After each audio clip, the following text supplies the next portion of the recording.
The Key by Eugene Mathena. By using this key and saying a date, you will enter through a gate. If you lose it on your way, there you will be and there you will stay. I was awakened this morning by the sound of a pounding hammer. It was Cooper, he's my next-door neighbor. Everybody calls him Coop for short. I thought to myself, while laying there on my bed, Coop must be building that shed I've heard him mention, and of all days it's when I'm sleeping the best. Coop is also the neighborhood bully, and he has been known to kill people's pets. I have caught him hitting on my dog Samson with a stick a couple of times, and we have had our share of arguments over this fact. He is also the only grown man I have ever known that enjoys playing with fire. I've warned him, the day you catch my house on fire, you're going to answer for it. He is a little older than me, and I don't think he has ever been married. He has a woman come by about once a week that I've heard him call Alice, but I think she is just there to wash his clothes and tidy the house up some. Coop and I don't have a lot in common other than we both are movie buffs. Every so often Coop and I will quiz each other on movie facts. Samson is fast asleep and snoring with his nose in my ear. I move around a bit and get to my feet. I ask him if he wants to go outside to use the bathroom.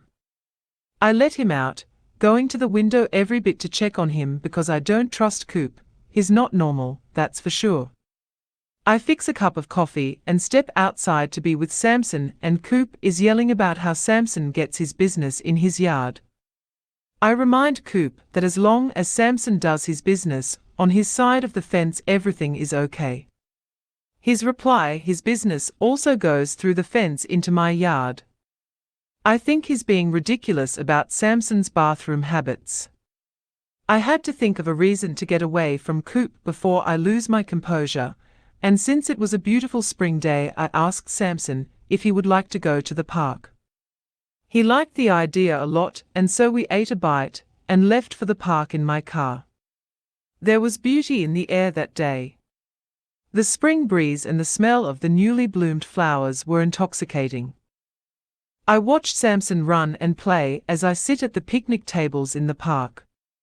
There were so many people out that day. I guess all the snow we have had this winter being melted, they all wanted to get out of their homes. I noticed from a distance an old man walking down the road across from me. He had to be in his 80s and he looked really feeble and tired, and I wondered if I should go help him. He looked over at me and stopped, his long white hair blowing in the spring breeze. He began walking toward the park.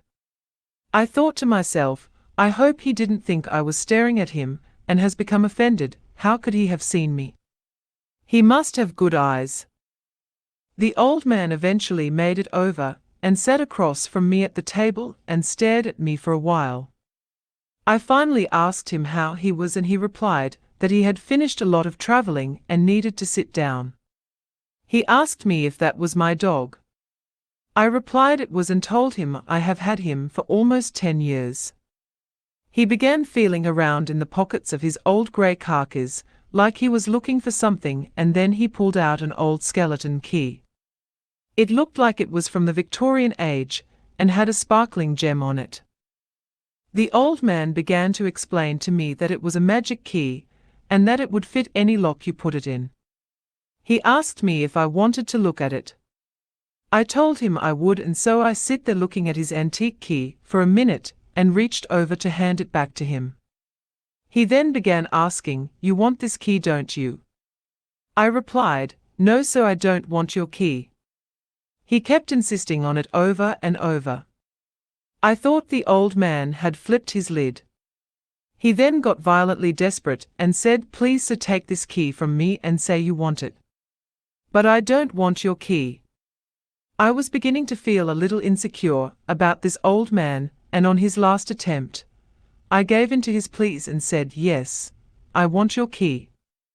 He handed over the key to me and said, "By using this key and saying a date, you will enter through a gate. If you lose it on your way, there you will be and there you will stay."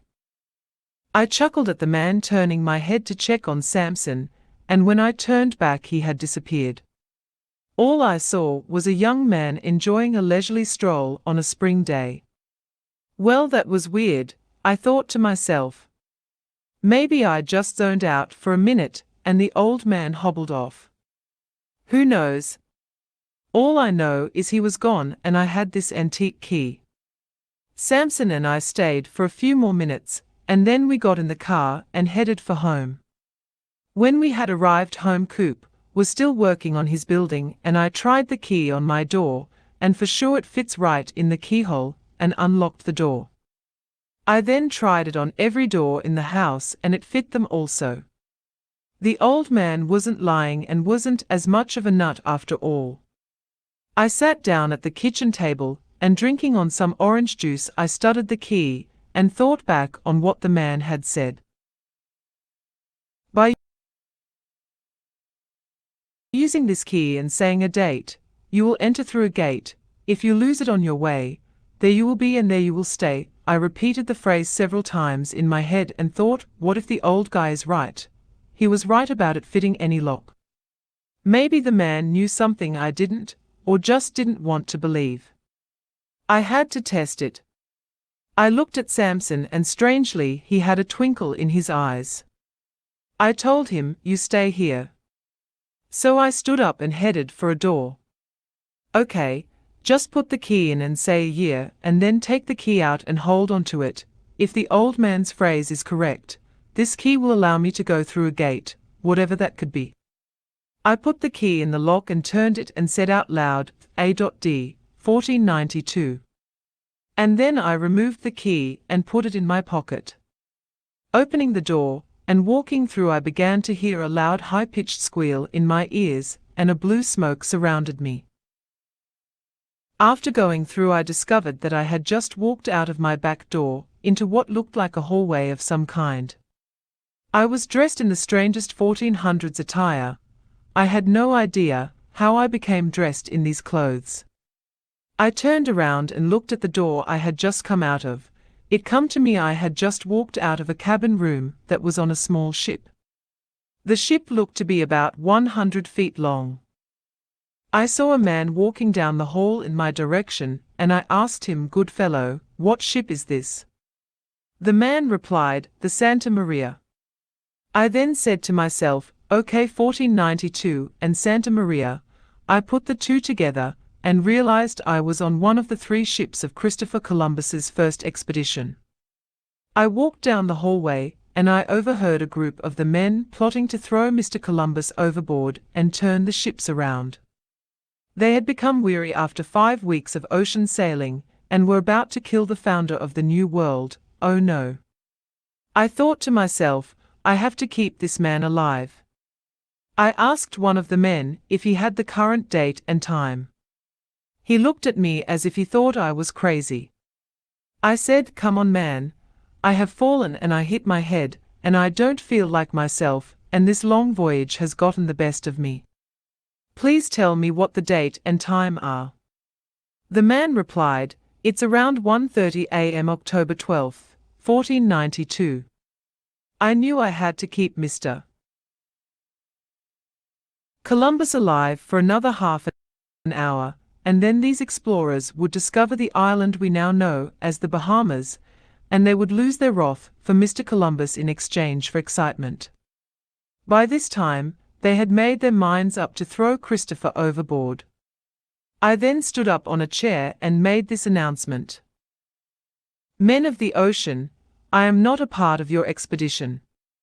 I am a stowaway that has ridden with you on your ship free of charge, and worked to pay any compensation back to you. I also have brought not one woman with me on my free voyage, but 2". I knew what I had said would take away any anger they have for Mr. Columbus for a while, and these guys would want to kill me instead. Bringing a woman on a voyage like this in that day and time would be considered a curse upon the whole ship. I would say and do anything to keep myself in existence, even if it meant dying doing it. If Mr. Columbus didn't live to discover something on this first expedition, I knew there was a chance I would not be born. The men were filled with indignation towards me for what I had said, and began chasing me from one end of the ship to the other. It was a game of cat and mouse, and I was having a blast. It reminded me of some of the old Looney Tune cartoons. I went into one cabin, and it was Christopher's room. He raised up in his bed and asked, "What in the name of the Queen is going on?" I told him, "Your crew has plotted to kill you by throwing you overboard and plan to turn these ships around and head back to Spain." He asked me, "Who are you, stranger?" I told him I was his guardian angel, and he better get himself to the top of the ship, that land would be discovered soon.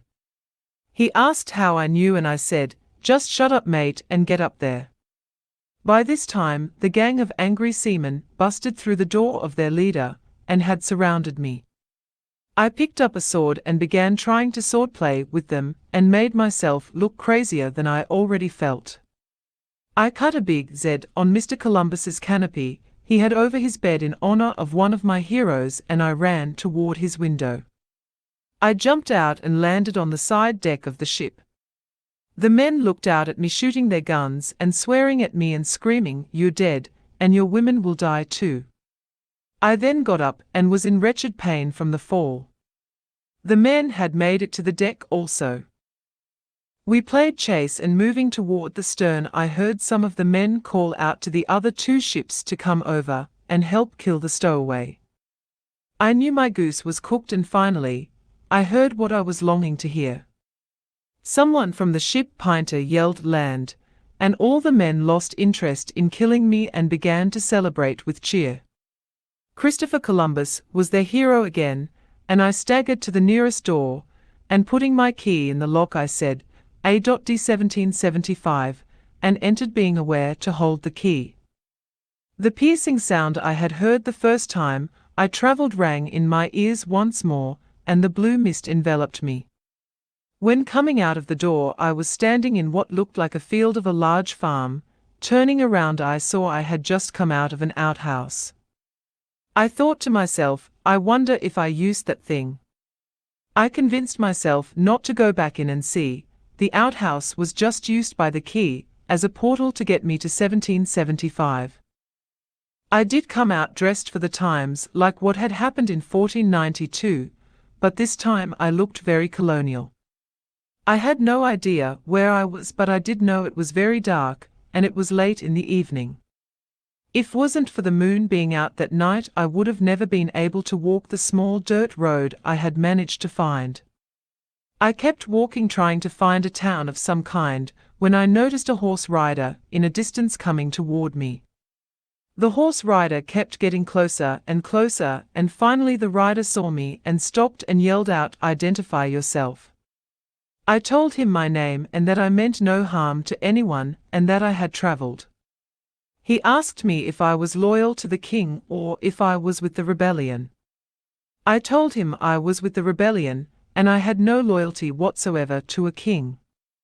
I asked the man his name, and he said, "Paul Revere." I thought to myself, I can't believe I am standing in front of one of the greatest heroes of the Revolutionary War. I asked Mr. Revere why he was out so late himself, and if he had been traveling. He told me he had been instructed by Dr. Joseph Warren to ride from Boston to Lexington to warn John Hancock and Samuel Adams of the movements of the British Army, which was beginning a march from Boston to Lexington, to arrest Hancock and Adams and to seize the weapons being compiled at Concord. I was astounded by what he said, and I looked at him and said, "Well, good friend, you better be off on your mission, and that the future of our nation depends on him." He agreed he should be off and began riding through the night. I yelled, "Good luck," and soon he was out of my sight. I walked for the rest of the night, and eventually made it to Lexington. Looking around, I hoped to spot a few of the American founding fathers. I didn't see any of them, but I felt really proud, and to actually see their efforts to become a sovereign constitutional republic was exciting. I talked with a man that was brushing on his horse, and he said that all things went well last night, and the colonies had come very close to defeat, but had miraculously scored a victory against the greatest nation on earth. I looked at him and said, "Sir, the outcome of this war will create the greatest country on earth and nobody will stop it." He agreed, but really had no understanding of what it meant that I was saying. I then told him to have a good day, and went into a local store just a little way down the road, and bought myself a piece of horehound candy. As I was leaving the store, I pulled out my key, and put it into the lock from the inside, and said AD 1865. Holding my ears to try to quiet down the horrible loud noise I knew was coming, and looked for the blue mist I had become accustomed to seeing when traveling. I stepped out the door, and onto a street, and there were people going to and fro on a busy night. I noticed several men dressed in fancy suits leaning against a building in front of me smoking pipes and cigars. I then heard a voice coming from behind me saying, "Are you going to pay me or not?" I turned around and it dawned on me I had just gotten out of a stagecoach, and the driver was waiting on the money I owed him for the trip. I nervously said, "Yes, sir," and reached into my fancy 1800s suit I was wearing, and sure enough, I handed the man a seated Liberty $50, and said, "Keep the change, ole chap." He answered by saying, "Well, thank you, and if you ever need another ride, please see me first." I stood on the sidewalk and looked at the building I was in front of and wondered if I am here for a reason, and if I should go in. I went toward the door and entered in, and a man asked me for my ticket, and if I didn't have a ticket the charge was 10 cents. He also said the show had already started. I reached into my overcoat and found a ticket and handed it over to him without even looking at it. I could hear people laughing and I thought the show must be good. I entered the theater and found an empty seat near the door. I was at a play and it seemed really funny. Everybody seemed to have a good time. I wondered what play I was watching, and I reached and pulled out half of the ticket master had handed back to me. I looked and it said April 14th, 1865, our American cousin. I knew then I was at the Ford Theater on the night of President Abraham Lincoln's assassination, and I had come late. I looked up at the presidential box, and there was President Lincoln with his wife Mary Todd Lincoln beside him, and he had a smile on his face enjoying the show. I had never seen the president smile in his photos, but he was really into the play that night. I watched him for what seemed like minutes, but could only have been seconds, and then I saw a ghostly dark figure come up from behind him. I jumped up in my seat very desperately, trying to stop the assassination from taking place, and yelled, "Behind you, Mr. President," and the gun went off. The president fell forward lifeless. The assassin then wrestled someone that looked like Major Henry Rathbone, and then he leaped out of the presidential box. It was John Wilkes Booth, the actor. As Booth leaped from the presidential box, he caught the spur of his boot onto the American flag draped in front of the box, and he hurt his right leg as he landed on the stage. He raised up what looked to be a knife and yelled out at the crowd, "Sic semper tyrannis." He then called out, "Virginia has been avenged," and ran for the stage door exit. The crowd then went into hysteria, and I tried to run toward the stage to grab Booth before he got away. The audience slowing me down, I shoved my way through and made it to the stage, and went out the door that Booth fled out of. It led outside to an alley of the Ford Theater. I saw Booth getting on a horse and his horse handler there with him. I screamed stop, and he turned around and looked at me began while riding off. I gave chase and was doing pretty good at catching up with him, and then I was attacked and forced to the ground by an angry mob of men. I said to them, "I have to stop John Wilkes Booth before he gets away so he can be brought to justice," and one of the men said, "Mr. Booth won't get away, and you won't either." They thought I was running with him, and not after him, and that I had conspired with him in shooting the president. They beat me while dragging me to the nearest jail, and I saw them taking President Lincoln across the street from the theater. I noticed his doctor following behind, and I pointed at the doctor and said, "Don't be probing into the wound for the bullet and causing more damage to the president." He pulled his medical bag up toward his chest like he was saying, "How did you know what I was going to do?" The angry posse shoved me violently into the jail cell, and I tried arguing my case, that I was after Booth, and not with him, and it fell on deaf ears. I stood there in that cold cell wondering why I couldn't do anything to help the president, and thought why couldn't I have made it to the theater earlier. I looked into a mirror that had been put in there for prisoners to use to shave. I had aged by about 20 years. I realized that time travel was causing me to age, and that just a few more journeys, and I would be an old man. I stood there thinking maybe I can go back and try again, and save the president and change the way this has all happened. I thought for a minute while being spit upon and cursed by the cell guard. I made my mind up I would try again and walked toward the cell door. I looked at the guard and said, "You pathetic loser, you can't hold me," and then slipped the key into the lock and said AD 1865. I stepped out the door and onto a street, and there were people going to and from on a busy night. I noticed the same men dressed in fancy suits leaning against the building in front of me. I then heard a voice coming from behind me saying, "Are you going to pay me or not?" I turned around dazed. It dawned on me I had just gotten out of the same stagecoach again, and the driver was waiting on his money. I anxiously said, "Yes, sir," and reached into my suit and handed the man the seated Liberty $50, and said, "Keep the change." He answered by saying, "Well, thank you, and if you ever need another ride, please see me first." I stood on the sidewalk looking at the building in front of me, and knew I was here for a reason, and that I had to go in. I went toward the door, and entered in, and the man asked me for my ticket, and if I didn't have a ticket the charge was 10 cents. He also said the show had already started.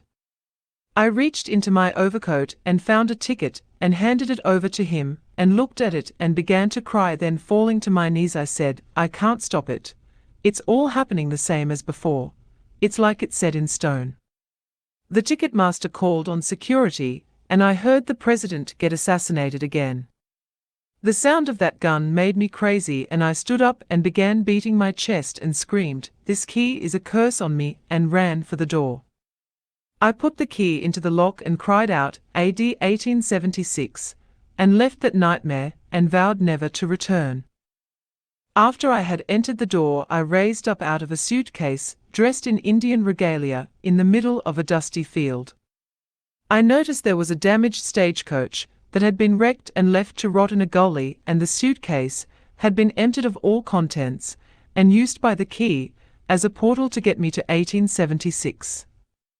It felt like it was summertime, and this type of weather was just what I needed after what I had been through when in 1865. I walked for a bit, and coming to a few trees I made my way through them, and looking up I saw the largest Indian army I believe could have ever existed. The Indians had captured a cavalryman, and I asked the man who the Indian leader was directly in front of me, and what the day's date was. He whimpered out, "Chief Crazy Horse, June 24th, 1876, and a numb feeling shot from my feet all the way to my head. I began saying in my head, think fast, or Crazy Horse will be wearing your hair home today." Chief Crazy Horse raised his rifle and yelled at me and then asked, "Who are you?" I then took a step forward and said, "My name is Eugene that wiggles on the ground, and I have been sent by the yellow lightning to tell you that the son of the morning star will make a critical error when attacking the Lakota and northern Cheyenne camp tomorrow." I explained to him, Long Hair has been told there are only 800 of you when in reality there are nearly 2,000 warriors with you, and he will split his 12 companies into 3 battalions, and will attack around 12 p.m. Eugene that wiggles on the ground have seen this, and now I make it known to you. Chief Crazy Horse raised his rifle in the air, and fired 3 continuous shots, and said, "Thank you, Eugene that wiggles on the ground, for sharing your insight with me. We will be waiting on Longhair and will defeat him." He then told me I could go, and boy was I relieved. I didn't like Custer anyway, and never looked at him as a hero, as some make he is. When you attack Native American tribes at dawn while they are sleeping, to me that is not much of a hero, and I knew that was how he had gotten his Son of the Morning Star title. I walked to the nearest American fort named Fort Thomas. I was stopped by one of the soldiers and asked who I was. I told him I was the Eugene that wiggles in the mud, and that's all he needed to know, and kept walking. He said he would report me to Captain Benteen. I found this as an opportunity in helping Chief Crazy Horse again, and replied to him, "You tell Captain Benteen, when he gets out and receives an order from Custer, for help to make sure he waits on the packs." Knowing all well Captain Benteen has been criticized for not going to Custer's aid because he felt he should wait on more ammo. The soldier got off his horse and began walking toward me, and I headed for a warehouse building. As I was putting the key into the lock, he grabbed me on my shoulder, and I said, "AD 1934, and I guess I disappeared right in front of him. He couldn't go with me because I alone owned the key. When I had passed through the gate, I found myself bumping into someone in front of me while walking out a door. I begged the man's pardon, and he told me to watch where you're going next time, old timer. I laughed and said, "Yes, sir, young whippersnapper." Then I exited the building and found it was dark, and I realized I was leaving a theater. It was cold in there, and I had read the sign on the wall which said, "Iced air," and I could believe it because it was freezing. I wondered what the movie was, and looking up at the neon marquee outside, I found it read Manhattan Melodrama. I thought to myself, the key has taken me to the shooting of John Dillinger, the bank robber, and any second now Agent Purvis is going to call out Dillinger's name, and Dillinger will begin to run a figure 8 in the road in front of the theater. He will then head off down an alley just to the left of the theater, and then be shot and killed. Soon as I got the thought finished in my head, it all happened. There was nothing I could have done to save Dillinger. The key had brought me just as the event was about to happen, and what could I have done anyway? FBI agents were everywhere. I turned around and headed back inside the theater, and went toward the restrooms. I pulled out my key and put it in the door, and said AD 1941. I came out into a wonderful paradise of tropical plants and diverse flowers. I thought that the key finally had taken me into a place I could enjoy. I knew it had to be Hawaii, and I turned and looked at what I had just come out of. It was a Navy watchtower, and nobody was in it, so I went back and began looking around.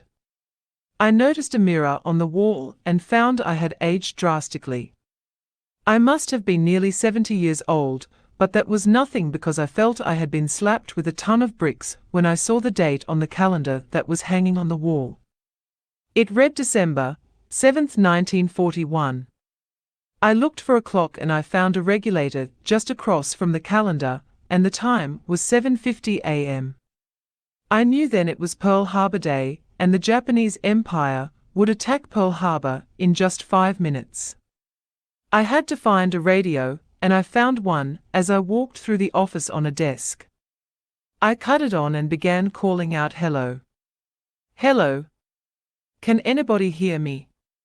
Finally, a man spoke and asked me who I was. I told him I was just a citizen, but that I knew that the Japanese would be attacking Pearl Harbor in a matter of minutes, and that he needed to warn somebody. He didn't believe me, and we wasted precious minutes going through who I was and my location. I then soon heard the planes as they arrived and the bombs exploding. Once again, the key had brought me too late to do anything to change an important event. Why? I walked toward the door and put the key into the lock. I said AD 1963 and left that tragedy behind.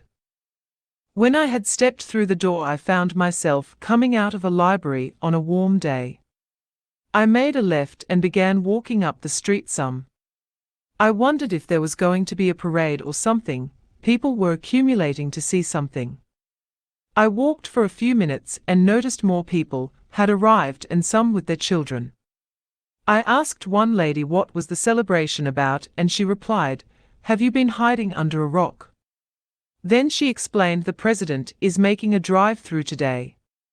What? I replied, do you mean the president of the United States is making a drive down that road today? She exclaimed, yes, President Kennedy, isn't it exciting? He will be coming down that street any minute now. You better believe it, lady, I said. I stood there shocked at what was going on and I heard people beginning to cheer. I then saw the motorcade coming and President Kennedy waving and smiling at his supporters. I began to run with the motorcade and began motioning at the president and said, get down, Mr. President. Please, and he acted like he didn't hear me. I then watched in the gloom as the shots were fired and the president was dead. It all happened in slow motion to me. I began screaming in terror and began to run. I noticed a small child crying because his mommy had fainted because of what she had just seen. I went over to the child and comforted him and told him mommy is just asleep and everything will be okay. I picked up a returnable bottle of soda I found next to the fainted woman and dabbed a little on her forehead, and she awoke and grabbed up her child and squeezed him to her. I headed toward the city and I saw Lee Harvey Oswald standing propped against a building. I ran to him and grabbed him by his shirt and began yelling, "Did you do it? Did you do it?" He replied, "Do what?" And I said, "Shoot the president." He shoved me to the sidewalk and said some Russian dialect I didn't understand and then said, "Leave me alone, old man." I looked at him directly in his empty eyes and said, "I'll leave you alone, but you better be on the lookout for Jack Ruby." He snickered and said, "I'm not worried about Jack." I replied, "You better be." I wanted to see this man live and hope it would change the outcome of this mess and find out what really happened. I raised myself up and walked some, thinking about the key and how it was a curse. Yes, I had seen some amazing things, but I was powerless in the past. I felt I could travel a couple more times and still be okay. I looked to be about 72 years old, but was still spry and feisty to be old. I went forward to a shoe shop and put my key into the lock and opened the door and said AD 2064 and left the past to the past. The future was calling. I stepped in and found myself in a room where the blue smoke lingered longer than usual. I walked further into the room and saw an old man sitting on the edge of a bed. He looked very tired and rough. I thought, now here's a man who looks like his life has been full of adventure and can tell a story or two. I approached him and he looked up at me with tobacco spit running down his chin and said, "Well, you made it, didn't you, son?" I replied, "Yes, I did." The man asked me if I had had a good adventure. I told him it has been fascinating and scary at the same time. He told me that magic has worked in his life also many times. I told him I had magic and it had been given to me. He looked at me with his gums shining with his big smile and said, "You have no magic, boy." I said, "Well then explain what has happened to me." He spit in a small cup and told me I was just a stupid man and that the magic was someone in my life. I asked, "Who then?" And he repeated, "Yes, the magic is in something in your life. Any magic that has affected you is because of that." I found this old man to be very wise and full of information. We talked for a minute or so and I finally asked him, "Who are you, sir?" And he looked and said, "I'm you." I went numb and my heart felt like it was going to fly out of my chest. He began to laugh. He then asked how Samson was and said Samson was a special dog and to take very good care of him. I told him how much I appreciated the insight into the magic and that I better be getting back home. He looked at me and said he was tired and that he would be taking a long nap after I left, and then he began to lay down. I started to walk toward the door, and then he sat up quickly and asked me how Cooper was. I replied to him, when I had left, Coop was building that shed he always talked about building. I told the old loony man goodbye and began to head for the door again. The old man stopped me and asked me one more very off-the-wall question. He asked, "Do you remember the name of that old movie Raquel Welch starred in?" He said she played a cave girl.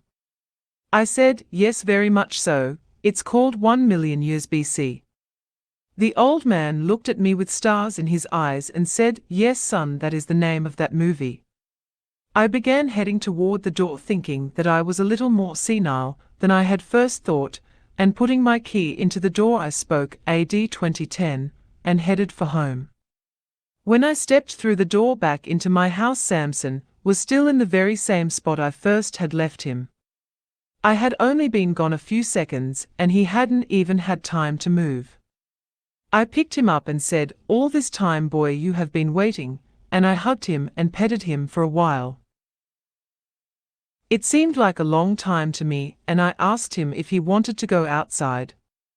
I then realized I needed to disguise myself, because I looked to be about 85 years old now, and I knew the neighborhood would notice.